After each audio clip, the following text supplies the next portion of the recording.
கதா புனः சங்க ரதாங்க கல்பக துவஜாரவிந்தாங்குஷ வஜ்ரலாஞ்சனம் திரிவிக்ரமத்வச் சரணாம்புஜத்வயம் மதீயமூர்தானம் அலங்கரிஷ்யதி.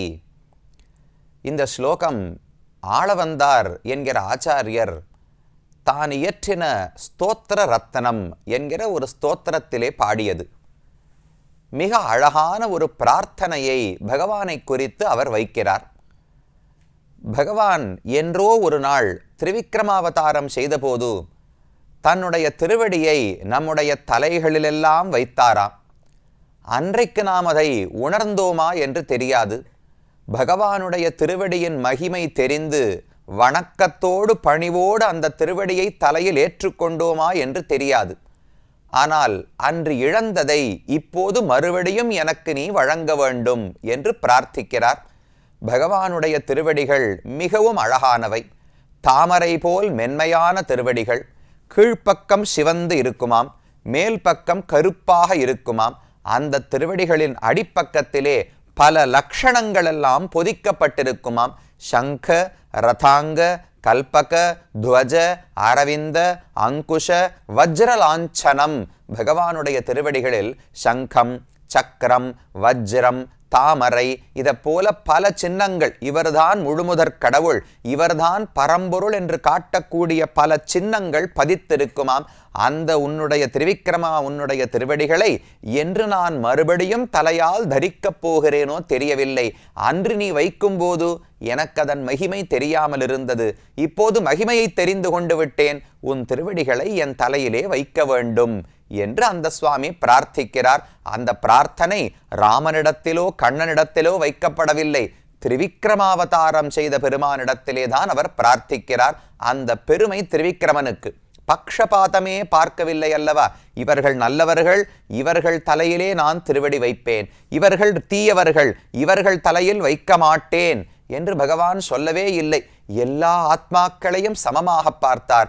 நல்லவனோ தீயவனோ, படித்தவனோ படிக்காதவனோ, பணக்காரனோ ஏழையோ, அனைவர் தலைகளிலும் தன்னுடைய திருவடியை வைத்தார் அல்லவா? அப்பேற்பட்ட திரிவிக்ரம பெருமானுடைய திருவடிகள்தான் நமக்கு புகழாக இருக்கின்றன.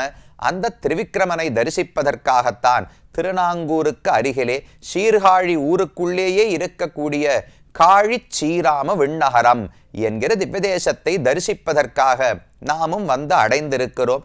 இந்த ஊர் அழகான நகரம், பிரசித்தமான நகரம். அதற்குள்ளே அழகான அமைப்போடு இந்த கோவில் அமைந்திருக்கிறது. இது முற்காலத்தில் யாரால் கட்டப்பட்டது, எப்போது ஏற்பட்டது, இப்போதிருக்கும் வடிவத்துக்கு எப்படி வந்தது, இதை பற்றின செய்திகள் பல விஷயங்களும் கிடைப்பதில்லை. ஆனால் பகவான் மிக அழகான வடிவத்தோடு திரிவிக்ரமனாக இந்த ஊரிலே காட்சி அளிக்கிறார். கீழேயே பார்த்தோம். ரோமசர் என்கிற முனிவருக்கு பிரத்யக்ஷமாக தோன்றி அவருக்கு மிக நீண்ட ஆயுஷை வழங்கி பிரம்மாவினுடைய கர்வத்தையே பகவான் போக்கினார் என்று பார்த்தோம் அல்லவா? இந்த ஊரை பற்றி பாட வந்தவர் திருமங்கையாழ்வார் 10 பாசுரங்களாலே மங்களாசாசனம் செய்திருக்கிறார். அதில் ஒரு பாசுரத்தில் இந்த செய்தியை குறிப்பிடுகிறார்.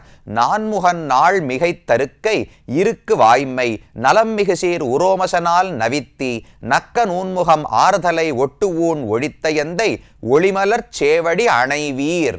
பகவானுடைய ஒளி மலர் சேவடி, நன்ன பிரகாசமான புஷ்பம் போல் அழகான சுகுமாரமான திருவடிகளை அணைவீர். அந்த திருவடிகளைத்தான் பற்ற வேண்டும். அதில் நெருக்கத்தில் இருந்தோம் என்றால் எந்த பயமும் சம்சாரத்தில் கவலையே பட வேண்டாம்.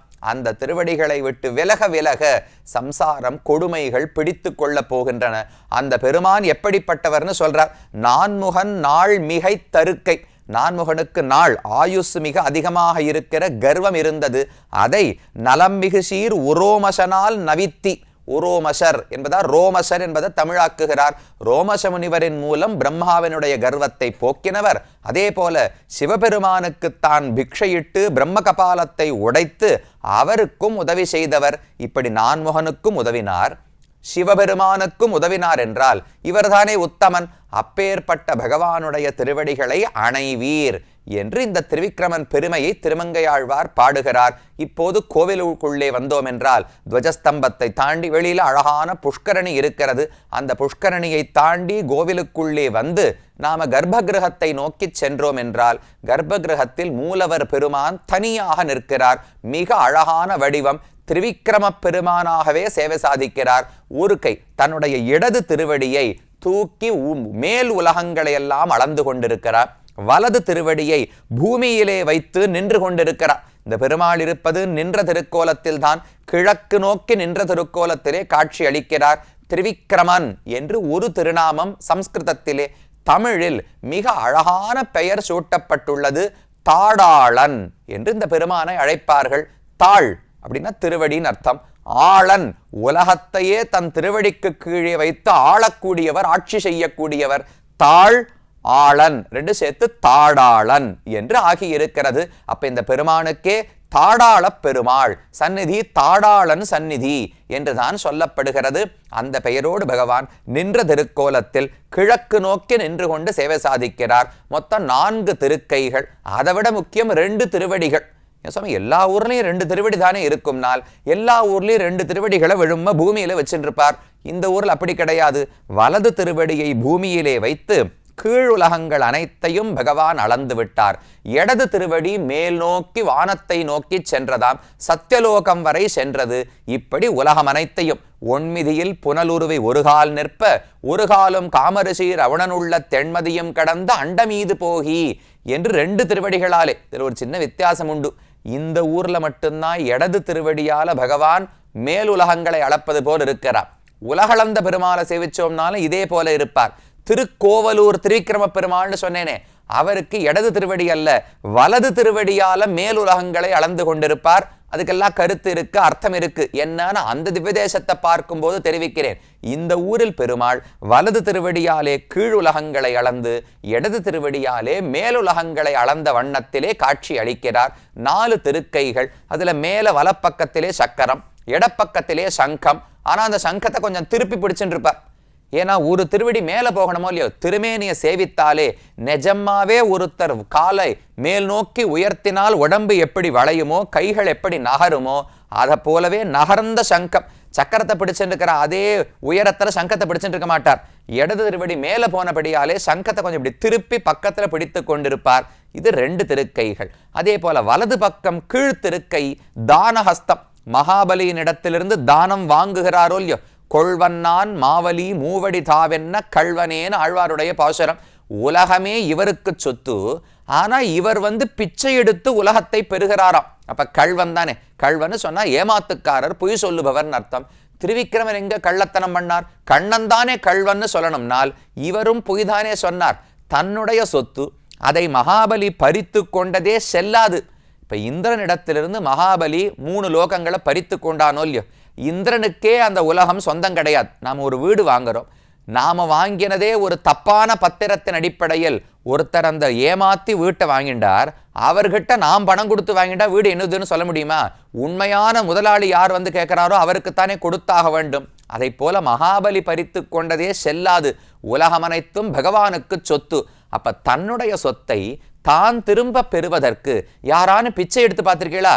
உரிமையோடு போய் இது என் சொத்து திரும்ப கொடுன்னு தானே கேட்கணும். ஆனா பகவான் மூவடித்தா, எனக்கு 3 அடி மண்ணு கொடுன்னு வேண்டி கையேந்து நின்றாராம். அதனால்தான் கள்வன் என்று ஆழ்வார் அழைக்கிறார். அப்படி வலது கையாலே தானம் வாங்கும் முறையிலே பகவான் நின்று கொண்டிருக்கிறார். இது 3 திருக்கைகள்.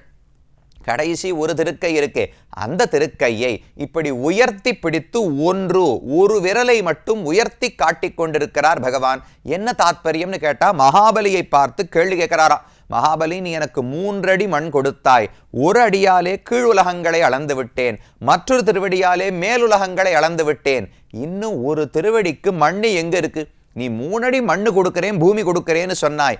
என் திருவடிகளால் 3 அடி வைத்து அளக்கும் மண்ணை நீ கொடுக்க வேண்டும். 2 அடிகளுக்குள்ள உலகம் அனைத்தும் முடிந்து போய்விட்டது. இன்னும் 1 அடிக்கு மண் எங்கே என்று பகவான் கேட்டுக்கொண்டு இருக்கிறாராம். ஓரடி தா என்று ஆழ்வாரே பாடுகிறார். அடியை 3 இறந்தவாறும் அங்கே நின் ஆழ்கடலும் மண்ணும் வெண்ணும் முடிய ஈரடியால் முடித்து கொண்ட முக்கியமும் என்று நம்மாழ்வாருடைய பாசுரம். பகவானுக்கு எவ்வளவு சாமர்த்தியம்! 3 அடி மண் கேட்டார், ஆனால் 2 திருவடிகளுக்குள்ளே உலகமலைத்தையும் அளந்து முடித்து விட்டார். அப்பேற்பட்ட சாமர்த்தியம் பகவானுக்கு உண்டு. இந்த திரிவிக்ரமனை நினைத்தாலே நொடியுமாறவை கேட்குந்தோறும் என் நெஞ்சம் நிந்தனக்கே கரைந்துகும் கொடியவல் வினையேன் உன்னை எண்ணுகொல் கூடுவதேன்னு ஆழ்வார் பிரார்த்திக்கிறார். கொடியவல் வினையேன், எவ்வளவு பாபங்கள், கொடுமையான பாபங்களை செய்திருக்கிறேன். அப்படிப்பட்ட நான் உன்னை எந்து வந்து அடைய முடியுமோ தெரியவில்லை. உன் திருவடிகளை மறுபடியும் எப்போது தலையால் தாங்குவேனோ தெரியவில்லை. அந்த திருவடிகள்தான் பதில் சொல்ல வேண்டும். அந்த திருவடி தானே மோட்சம் வழங்கப் போகிறது. அப்ப அந்த திருவடிகளிடத்துல தான் கேள்வி கேட்க வேண்டும். அப்படி 3 திருவடிகளுக்கு மண் வாங்கி 2 அடிகளுக்குள்ளே முடித்துவிட்டு மகாபலினிடத்துல பெருமான் கேட்கிறாராம், மிச்சம் 1 அடிக்கு மண் எங்கே, இடம் எங்கேன்னு பகவான் கேட்டார். அப்ப மகாபலி இவர் யார் என்று புரிந்து கொண்டு கையை கூப்பி தலையை வணங்கி என் தலையிலே வைக்க வேண்டும்னு பிரார்த்தித்தாராம். 3வது அடியை அவன் தலையிலே வைத்து அவனை பாதாளத்துக்கு அனுப்பி அங்கு இரு என்று பகவான் அனுக்கிரகம் செய்து அனுப்பினார். இது திரிவிக்ரம பெருமாள் வந்த சரித்திரம். அந்த சரித்திரத்தை அப்படியே காட்டும் வகையிலே பெருமான் இந்த காழிச்சீராம விண்ணகரத்திலே மூலமூர்த்தி மிக அழகாக வெள்ளி கவச்சத்தோடு பகவான் சேவை சாதிக்கிறார். நீண்ட கிரீட்டம், ஒரு திருவடி மேலே ஒரு திருவடி கீழே 4 திருக்கைகளோடு பகவான் மூலவரை இந்த திருக்கோவிலிலே சேவித்துக் கொண்டோம். அடுத்தது உற்சவரை சேவிக்கணுமே. உற்சவர் மிக அழகான வடிவம், சதுர்புஜங்கள், 4 திருக்கைகளோடு சங்கம் சக்கரம் அபயஹஸ்தம் கதை, இந்த 4 ஹஸ்தங்களோடு ஸ்ரீதேவி பூதேவி நாச்சிமார்களோடு உற்சவரும் மிக அழகான வடிவத்தில் சேவை சாதிக்கிறார். மூலவருக்கு திரிவிக்ரமன்னு திருநாமம், உற்சவருக்குத்தான் தாடாளன் என்று பெயர், தமிழ் பெயர் சூட்டப்பட்டுள்ளது. தன்னுடைய திருவடியாலே உலகத்தையே அளந்தவர், தன்னுடைய திருவடியாலே உலகத்தையே ஆளக்கூடியவர் என்று பொருள். உற்சவமூர்த்தியும் சேவித்துக் கொண்டோம். அடுத்து கர்ப்ப கிரகத்திலிருந்து வெளியே வந்து தனிக்கோவில் நாச்சியார் தாயார் சன்னதிக்கு வந்தோம் என்றால் அங்கு தாயாருக்கு லோகநாயகி தாயார் என்று பெயர் சூட்டப்பட்டுள்ளது. பகவான் திரிவிக்ரமன் உலகத்தையே அளந்து தான் லோகநாதன் என்று காட்டிவிட்டாரோ இல்லையோ, அந்த லோகநாதனுக்கே நாயகி இவள் தானே. அப்ப லோகத்துக்கு நாயகி தானே. இப்போ உலகத்துக்கெல்லாம் அயோத்திக்கு ராமன் தலைவன் ராஜா, அந்த அயோத்தி ராமனையே ஆளக்கூடியவள், ராமனுக்கே கட்டளையிடும் அளவுக்கு நாயகியாக பிராட்டி சீதை இருந்தாள். அப்ப அவளும் அயோத்திக்கு நாயகி தானே. அப்ப லோகநாதன் பகவான், லோகநாதனுக்கே நாயகியாக இருக்கிறபடியாலே லோகநாயகி என்று தாயாருக்கு திருநாமம். இது சம்ஸ்கிருத பெயர், அதில் ஒன்றும் பெருசா சிறப்பு கிடையாது.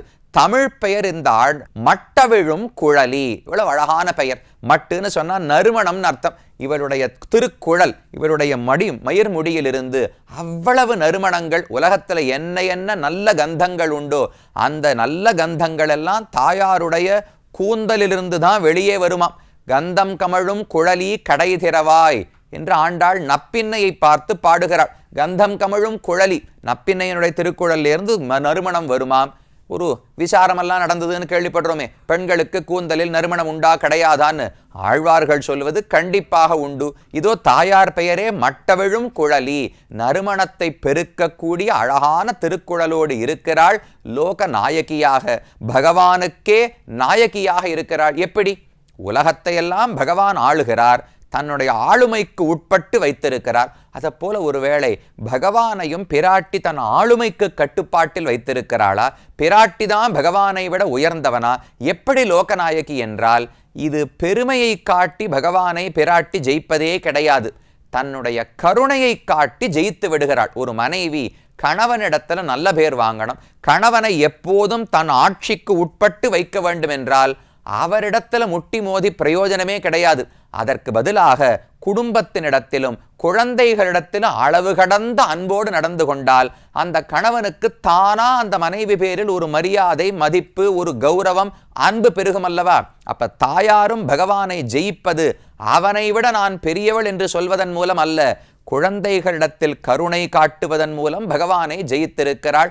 அந்த லோகநாயகி தாயார் மட்டவிழும் குழலையும் சேவித்துக் கொண்டோம். இன்னும் சில சந்நிதிகளையும் சேவிக்க வேண்டும்.